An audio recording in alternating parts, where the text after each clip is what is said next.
Hey, welcome to another episode of Facilitators Q&A with Jay. I'm Jay Melone from New Haircut.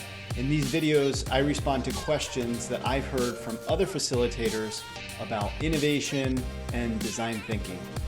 In this week's video, we're asking the question specifically about design sprints. Should we have the role of a decider in our sprints? Well, let's see. I'll see you in the video and we'll talk about it.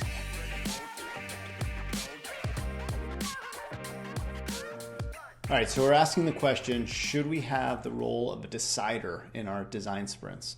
So who's in a design sprint? You have a facilitator, of course, and then you have all sorts of other people that are going to inform and be part of the conversation, because anytime you're innovating or changing an experience or creating a new product or service, you need people from all different roles and parts of the organization, people that have different experience and insights and different touch points with the customer problem that you're trying to solve. Right? So that takes a lot of different ideas from different people. Now, you invite this role of a decider in your sprint, right? The textbook version of a sprint has this really authoritative, powerful role in your sprint, the person that can change direction of the entire team. And so what I've heard from other facilitators and other teams is that they're frustrated by this because the team might go in one direction, and then because you have this appointed leader, appointed person that can veto and change direction, they might go in a totally different direction and sway the team, sway the ideas, and that can be really demotivating, especially if that person is just kind of swooping in and hasn't really been part of the sprint and then changes everything on the fly. So instead of a decider, I don't have deciders in my sprint because I think it goes completely contrary to the whole idea of design thinking, which is all team-based and it's all about the customer's problems. It has very little to do about what the internal team thinks and feels. It's all based on what the customer is telling us is important to them.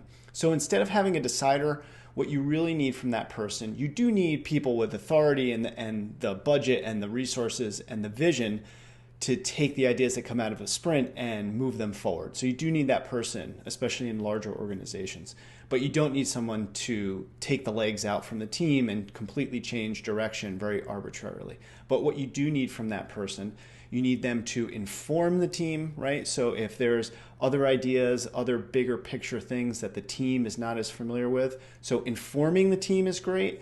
Constraining the team, right? Taking the team and saying, we should focus over here, but not over there. That's not important to us as a company, as a team right now. And then otherwise, this person can break ties. So instead of taking the ideas of the team and saying, no, I hear you, but we're going to go all the way over here because that's what I want to do. Instead, most of the time in a sprint, you have some team members thinking one solution, some team members thinking another solution. And what you can do is to either bring them together or go in one direction or the other and be that tiebreaker.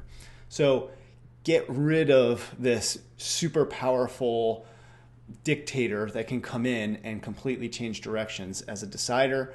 I know that's hard to do in bigger organizations. If you're an internal facilitator, that can be scary because they could be your boss or your boss's boss.